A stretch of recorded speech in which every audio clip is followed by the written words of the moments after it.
அதை உணர்ந்து படிக்கின்ற போது அந்த உண்மை உங்களுக்கு வெளிப்படும். இப்போ சாதாரணமாக சொல்றாங்க, இது குரல்ல நம்ம ஒரு பஸ்ல போனீங்கன்னா சாதாரண குரல் ஏறி இருக்கு.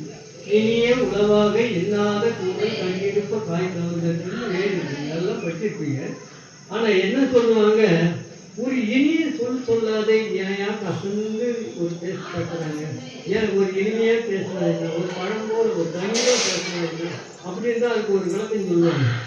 ஆனா இது பெருமான் சொல்றாரு, திருக்குறளையும் அகவலையும் ஒப்பிட்டு சொல்றாரு. இனிய உளவாக எண்ணாத கூட கனியிருப்ப காய் கலந்தது அப்படின்னு வள்ளுவர் சொல்றாரு. அதே போல உளவினால் அறிந்தால் ஒழிய மக்களுக்கின் அளவினில் அளவா அர்ப்பணின்னு வள்ளுவர் சொல்றாரு. அப்ப அந்த சப்ஜெக்டும் அந்த அர்த்தமும் இந்த அர்த்தமும் ஒன்னாதான் வரும். ஆனா இந்த இறைவனை அடைவதற்கு ஒரு உளவு இருக்குன்னு சொல்றாங்க.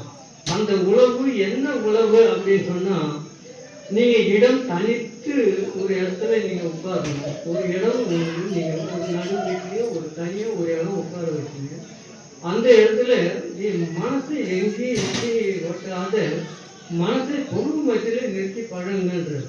பொருள் மத்தியில நீங்க நிறுத்தி பழக பழக பழக அங்க ஒரு நாள் கண்டிப்பாக கடவுளுடைய காட்சி உங்களுக்கு கண்டிப்பாக வருவது. கரணத்தை இழுத்து இழுத்து நிற்கணும். ஆனா அது அடங்காது. அதாவது மனம் ஒரு மாடு என்றார், மனம் ஒரு பேய் என்றார், மனம் ஒரு மாயை என்றார், மனம் ஒரு பரும்பு சொல்றார். அதாவது மனத்தில் இருக்கிற குரங்கை கூட நாம ஆட்டி படைக்கலாம்.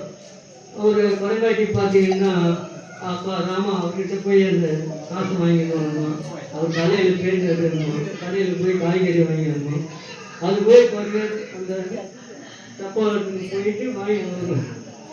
ஆனா இந்த மனக்குரங்கு இருக்கு பாருங்க, மனக்குரங்கை கூட அடைக்க விடலாம், இந்த மனக்குரங்கை அடைக்கவே முடியாது.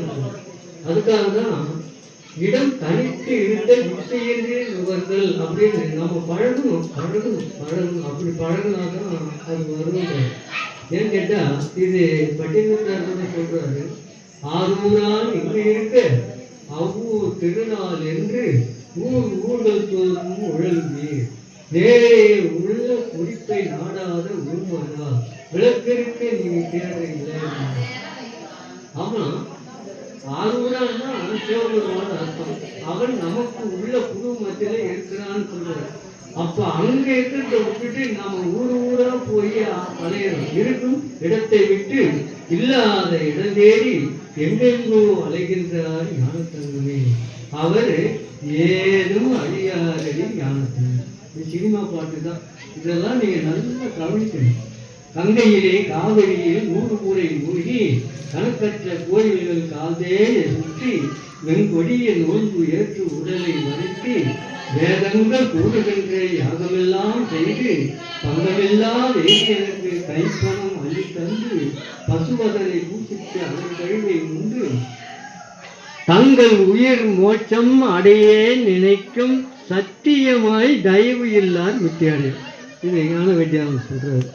ஆனால் நம்ம போல மற்ற உயிர்களையும் மற்ற ஜீவர்களையும் யார் தயவாக பார்க்குறாங்களோ, அவங்கவுங்க வசதிக்கு தகுந்த மாதிரி ஒரு ஜீவகாருண்யம் பண்ணுறாங்களோ அவங்களுக்கு இறைவன் கண்டிப்பாக காரியப்படுறாங்க.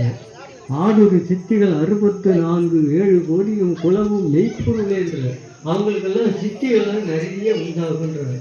அவங்களுக்கு நடக்கிறதுலாம் ஒரு விசித்திரமாக நடக்கும்ன்றாங்க. அதனால் நம்ம இருக்க வேண்டிய ஒரு வழி தெரியாத வாழ்ந்துகிட்டு இருக்கிறோம்.